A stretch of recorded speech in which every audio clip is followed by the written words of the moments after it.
covered Shoshen Purem. In the Gemara, there's a question. Where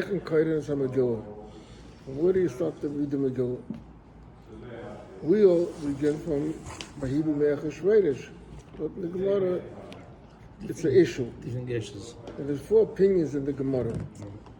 There's one opinion that you start from Vahibu Me'achash Shvedish, and the Gemara said the reason is Lahagit to tell you Tokfog Shel Achashverosh, the strength of Achashverosh, that he was a king from one end to the other end of the world. And such a mighty king, it's a great mess what happened on how we were saved. Then there's another opinion in the Gemara from Achrat Voram Eila, Gidel Amel Achashverosh as Haman. So you see everyone is bowing to Haman, and Haman became very powerful and everything. So it's a tremendous ness that they got rid of an enemy like Haman. The third opinion the Gemara says that you start from Belayla Hu Nodu Dashnas HaMelech, that the king couldn't sleep. And the whole story, how Haman came in and they asked who's Mibachotzer, and it was Haman, and that started the downfall of Haman. You see it. Another important part of the nest. And then there's a fourth opinion in the Gemara, that you start from Ish Yehudi Hoya B'Shushan Abira, U'Shmai Mordechai. Why? The Gemara said, L'Hagid Tokfoi Shel Mordechai, to tell you the strength, what Mordechai represents. So I said, Achashverosh, the 3 things we understand. But what's so special about issue the Hoya B'Shushan Abira? So I said, if you read the Megillah, there's a mention of the word Shushan or Shushan Abira 19 times. 10 times it says Shushan Abira, and 9 times it says Shushan or is Shushan. Now you may say, no, that really is the same thing.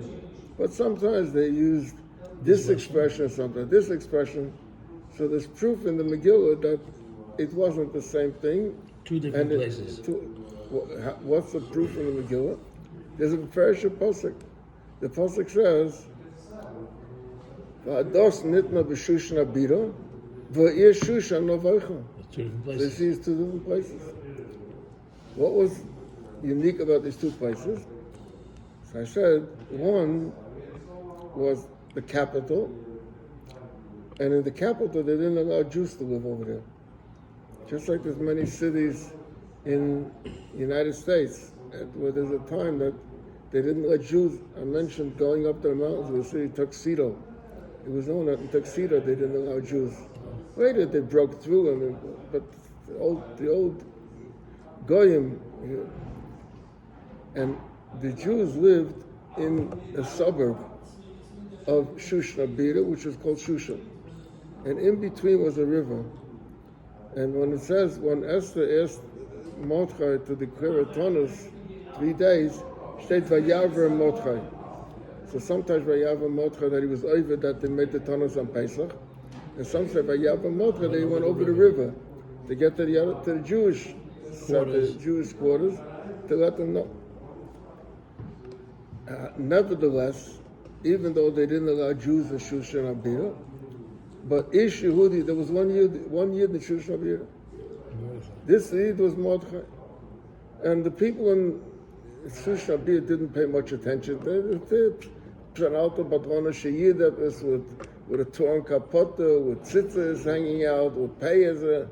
So Bixen and Seresh, of course, didn't pay attention to him. And that's how the whole thing began. They heard Mordechai overheard, and they gave it over to Esther, and that brought about the whole nest later on. So that's Tokfo that he lived Ish Yehudi Hoya B'Shushan Abira. And the interesting thing in the Megillah is that nowhere in the Megillah is mentioned Mordechai HaYehudi. All over it says Mordechai. However, in the last pasuk of the Megillah, it says Mordechai HaYehudi. Yeah. So the Rebbe said, that's to tell you that from the beginning to the end he remained the same Yehudi. Even though he rose in government and everything, but he remained the same Shemer Torah business. So now,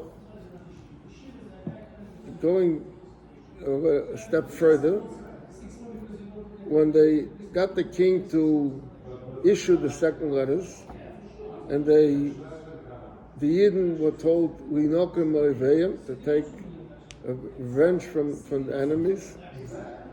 So it says that there was a report brought to the king, and then the king shared the report with Esther, and he said to her, what else can I do for you? So she asked, I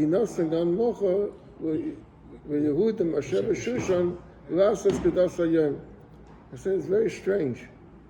Esther Hamalka, was she such a vicious person that she wanted to kill more people? That's all she was able to answer, to kill more people. Why did she ask to kill more people? So if you look at the pasuk, it's very interesting. The pasuk says, "Vayem hamelech le'Esther Malka." The king says, "Esther Malka, b'Shushan Abira hogu haYehuda v'Abeit chamesh ma'asish." In Shushan Abira, they killed 500 people. I just told you there's no Jews living in Shushan Abira. How did they kill 500 people? Which Jews killed the 500 people? And then she goes, and then he says to them, "Ma asher l'aseh v'tinosu roch ma b'kasher aseh." So she said, "Im al melech toiv yinosen gam mochel Yehudim asher b'Shushan."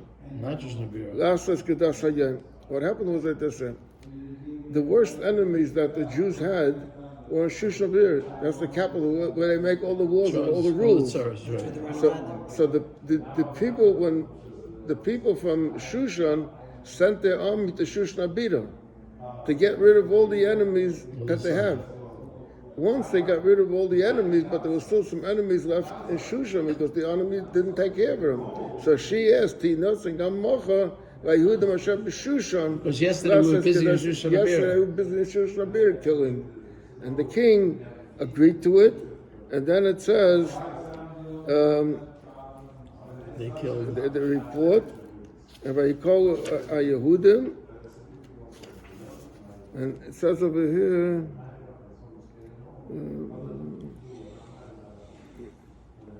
By Yehudim asher b'Shushan, gam b'yayim haba asa chodesh, vayagu b'Shushan shloish ma'asish, v'abiza v'shochu es yodam. So b'mela, they were busy in Shushan Abira the first day.